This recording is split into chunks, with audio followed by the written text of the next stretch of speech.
दिल्ली में पहली बार विधायक बनी रेखा गुप्ता को विधायक दल का नेता चुन लिया गया। 20 फरवरी को गुप्ता सीएम पद की शपथ लेंगी। दिलचस्प बात यह है कि चुनाव में अरविंद केजरीवाल को हराने वाले प्रवेश वर्मा ने ही रेखा गुप्ता को दिल्ली की नई मुख्यमंत्री बनाने का प्रस्ताव रखा और इस प्रस्ताव पर बीजेपी के सभी विधायकों ने अपनी सहमति जताई। केजरीवाल आतिशी, महिला पहली सीएम, कार्यकर्ता रेखा गुप्ता के एक तीर से भाजपा ने साधे कई निशाने। नमस्कार, आप देख रहे हैं न्यूज कॉल 24। मैं हूं आपके साथ सुशील गिरीश। न्यूज कॉल 24 के खास प्रोग्राम ओपिनियन भारत में आपका स्वागत है। इस वीडियो में हम बात कर रहे हैं कि आखिर कैसे रेखा गुप्ता को विधायक दल का नेता चुन लिया गया और दिल्ली में पहली बार विधायक बनी रेखा गुप्ता दिल्ली की सीएम बन रही हैं। अगर आपको वीडियो पसंद आए तो एक प्यारा सा कमेंट लिख सकते हैं। इसे शेयर करने के साथ साथ चैनल को सब्सक्राइब भी कर सकते हैं। वीडियो में आखिरी तक बने रहिए। दिल्ली में रेखा गुप्ता को मुख्यमंत्री बनने का निर्णय भाजपा की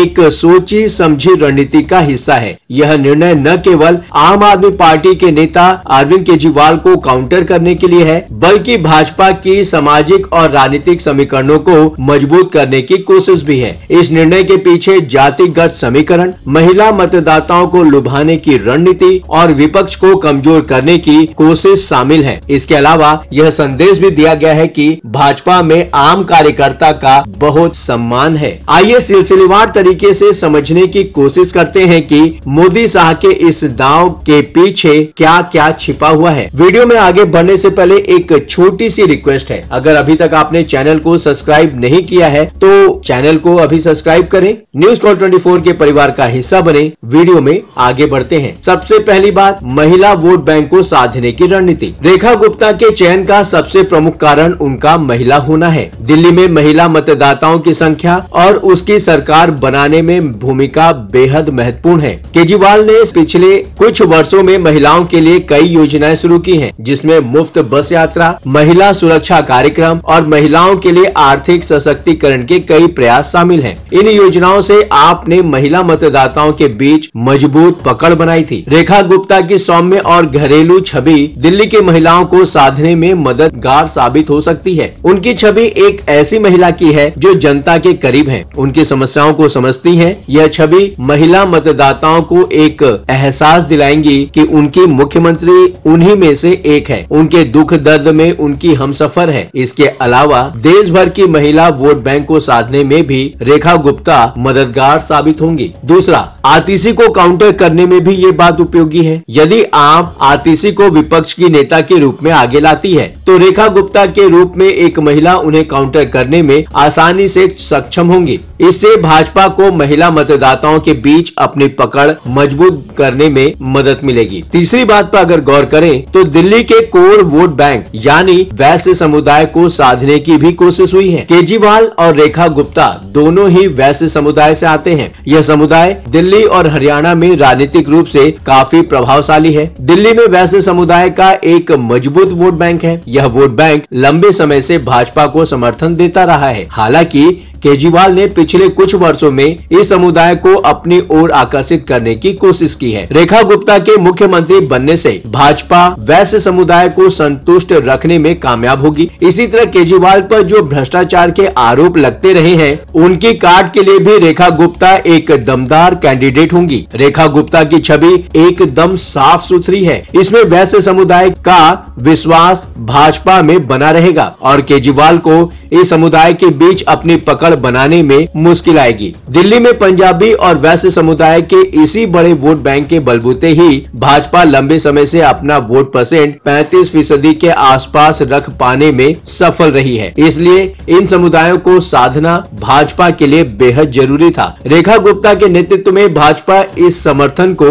और मजबूत करने की कोशिश करेगी। चौथी बात आती है कि भाजपा शासित राज्यों में महिला मुख्यमंत्री का मुद्दा भी खत्म हो जाएगा। भाजपा के पास पास फिलहाल किसी भी राज्य में महिला मुख्यमंत्री नहीं है। रेखा गुप्ता के चयन से भाजपा ने इस मुद्दे को अपने पक्ष में कर लिया है। यह कदम न केवल महिला मतदाताओं को आकर्षित करने के लिए है, बल्कि यह भाजपा की महिला सशक्तिकरण के प्रति प्रतिबद्धता को भी दर्शाएगा। इससे भाजपा को महिला मतदाताओं के बीच अपनी पकड़ मजबूत करने में मदद मिलेगी। साथ ही यह कदम राष्ट्रीय स्तर पर भाजपा की छवि को महिला समर्थक बनाने में काम आएगा, क्योंकि भाजपा किसानों, युवाओं के साथ साथ महिलाओं को भी एक वर्ग मानकर उनका वोट लेने के लिए प्रतिबद्ध है। इस कदम से संदेश भी जाएगा कि पार्टी महिलाओं को नेतृत्व के अवसर देने का हौसला रखती है। एक और मैसेज है जिसमें ये बात उठेगी कि साधारण कार्यकर्ता भी पा सकता है बड़ा पद। भाजपा ने पिछले कई मौकों पर इस संदेश को देने में कोताही नहीं बरती है कि पार्टी में साधारण कार्यकर्ता का बड़ा सम्मान है। कोई भी पार्टी में बड़ा पद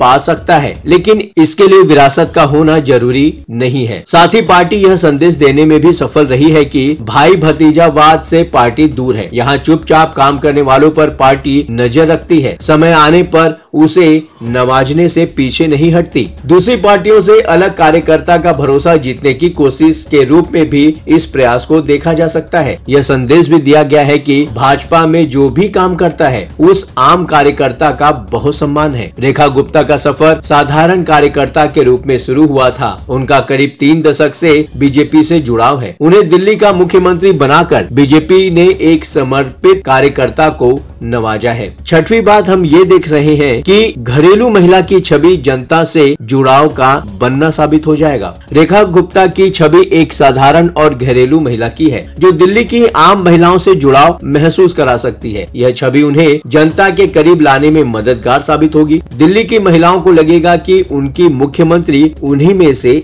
एक है, जो उनकी समस्याओं को बेहतर ढंग से समझ सकती है। यह छवि न केवल महिला मतदाताओं को लुभाएगी, बल्कि यह आम जनता के बीच भाजपा की पहुंच को मजबूत करेगी। इससे भाजपा को दिल्ली में अपनी जड़ें और गहरे तौर पर जमाने में मदद मिलेगी। इसके अलावा दिल्ली में बीजेपी ने एक गैर विवादित नेता का चुनाव किया है। रमेश बिधूड़ी और प्रवेश वर्मा जैसे नेता अपने तीखे बयानों के लिए आलोचना का शिकार हो चुके हैं। साथ ही रेखा गुप्ता एक नया चेहरा भी है, क्योंकि उन्होंने संसदीय चुनाव नहीं लड़ा है। नए चेहरे के तौर पर वह आदर्श है। कुल मिलाकर रेखा गुप्ता के मुख्यमंत्री बनने के पीछे भाजपा की बहुआयामी रणनीति है। यह निर्णय न केवल महिलाओं और वैश्य समुदाय को साधने की कोशिश है, बल्कि यह आप और केजरीवाल को कमजोर करने की रणनीति का हिस्सा भी है। अब यह देखना दिलचस्प होगा कि यह रणनीति दिल्ली की राजनीति में कितनी कारगर साबित होती है। क्या रेखा गुप्ता दिल्ली के लोगों के बीच अपनी पहचान बना पाती हैं? हालांकि फिलहाल तो यही कहा जा सकता है कि रेखा गुप्ता के चयन से भाजपा ने शुरुआती मैदान तो